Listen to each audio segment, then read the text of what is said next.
Hi, I'm Lynn Woodland, author of Making Miracles Create New Realities for Your Life and Our World. Welcome to my video blog, where every month I address a different piece of the journey of self-actualization as it relates to the month we're in. And I like to fit the message into the season just because the cycles of nature just so beautifully portray the whole dance between light and dark, life and death, yin and yang, and all together create a template for the whole of human experience, with each season lending itself just perfectly to a whole different kind of spiritual work and personal growth. So here we are in June, and this time of year, it's all about the light. The lightest weeks of the year fall in this month, leading up to and following the summer solstice, which falls in the third week of June. It's hard not to feel the energy of it. And just as the dark of winter leaves some of us depressed and listless, this time of year is more likely to result in restless energy and sleeplessness as sunlight streams into our bedrooms earlier and earlier each morning. So in homage to this month of light, this message is going to be all about the light. Light is so pure and primal, it's perhaps one of our most used metaphors. It stands for clarity and for goodness, for spirituality, and salvation from all things dark and frightening. Light is life-giving and divine. And from the world of science, we know that light, energy, and matter are all variations of the same. As quantum science demonstrates that most of reality goes on at a level imperceptible to our human senses, it's also showing the very underpinnings of the universe to consist of a field of light.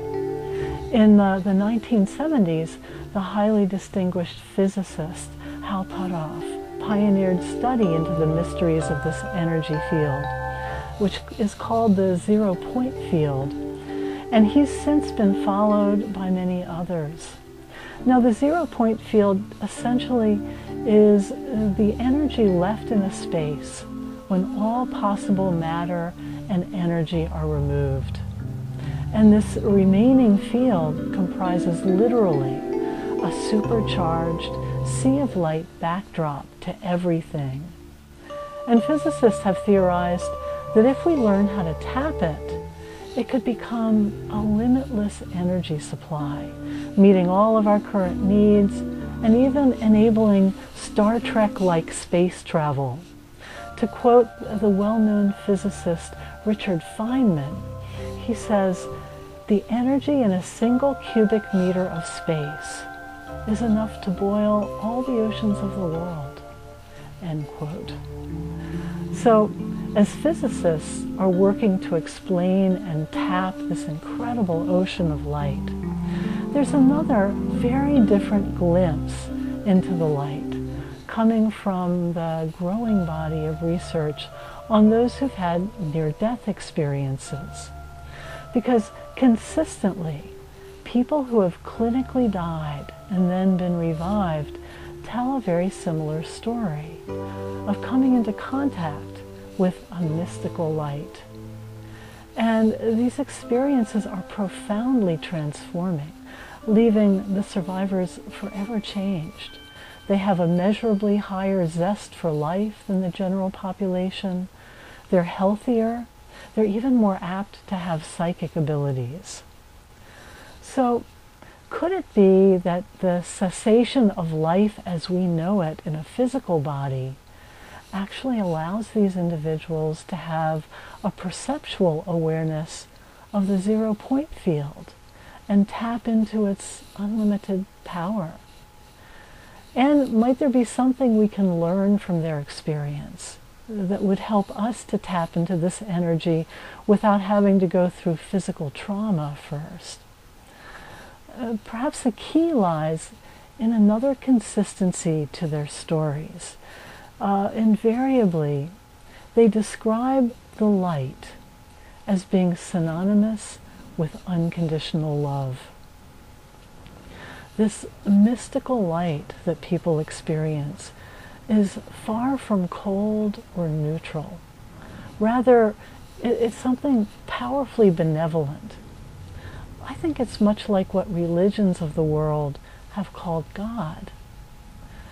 Science writer Lynn Woodland, author of The Field, hinted at this benevolent nature of the universe in the summation of this wonderful compilation of cutting-edge science. She suggests that new scientific thinking promises to give us back our optimism as we realize that we aren't simply alone in an indifferent universe. And I quote her here. She says, "Far from destroying God, science for the first time was proving his existence." End quote.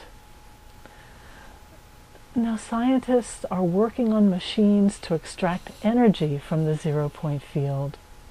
But with this blurring of lines between science and mysticism, might there be a more commonplace path into the field, one that's more accessible to all of us, through mystical experience and unconditional love? To illustrate spiritual law, I sometimes cite Mother Teresa as a role model when I teach classes on prosperity.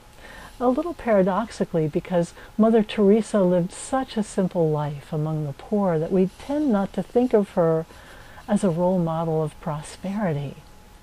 However, Mother Teresa was actually amazingly good at manifesting material resources. Accounts of her life are filled with stories of last-minute saves where the support she needed to continue her humble work showed up, often in very serendipitous and miraculous ways. And her counsel to the rich was give until it hurts. And for her, they did. Yet her priorities and attention remained on caring for the poorest of the poor, rather than on how to get what she needed. She left that part to God. And just as she manifested easily, without it becoming her sole focus, I believe she gave easily, without having to work at it either. As she once put it herself, and I quote here, "When you know how much God is in love with you, then you can only live your life radiating that love." End quote. Mother Teresa lived in an awareness of God's love that so filled her to overflowing that all she could do was share it. Consequently, she wasn't focused on giving or getting. She was simply living in the fullness of God, which heightened her abilities to both give and attract. If, as near-death accounts suggest, unconditional love is synonymous with the sea of light underpinnings of the universe, and if what religion calls God has some corollary in the zero-point field, could it be that Mother Teresa discovered what physicists haven't, how to tap the limitless power of the field? And might her simple statement be the way? Think about it. She said, when you know how much God is in love with you, in other words, when you're cognizant of the benevolent sea of unconditional love and light and your oneness with it, then you can only live your life radiating that love. In other words, then you quite naturally tap the limitless potential of the sea of light field. By Mother Teresa's wisdom, access to the light begins with knowing it. And what better time of year to know the light than now, in this light-filled month of June? So consider giving yourself a special moment. The closer to the solstice, the better. out of doors, not just to work or play or sunbathe, but to consciously recognize your oneness with the divine light. Let the sun's light be a physical representation of the sea of light field that's ever present, that holds us all in its limitless embrace of unconditional love. Name it according to your beliefs. Call it God, the light, the field, and let its regenerative powers wash over you, healing your body, calming your mind, heightening your zest for life, and restoring your faith in a benevolent universe. As always, I love to hear your comments, and if you write to me at lynn@lynnwoodland.com, I'll write back to you. I'll also send you a free download of a class on creating prosperity for a new era. Check out my website. You can find all kinds of free downloads, recorded meditations. There's a place where you can leave a request for free distance healing and a lot of other things. If you'd like to explore a deeper dive into this kind of spiritual and personal work, check out my year-long Miracles course, which is a comprehensive coaching program of online materials and live webinar classes and one-to-one coaching and more. So until next month, namaste.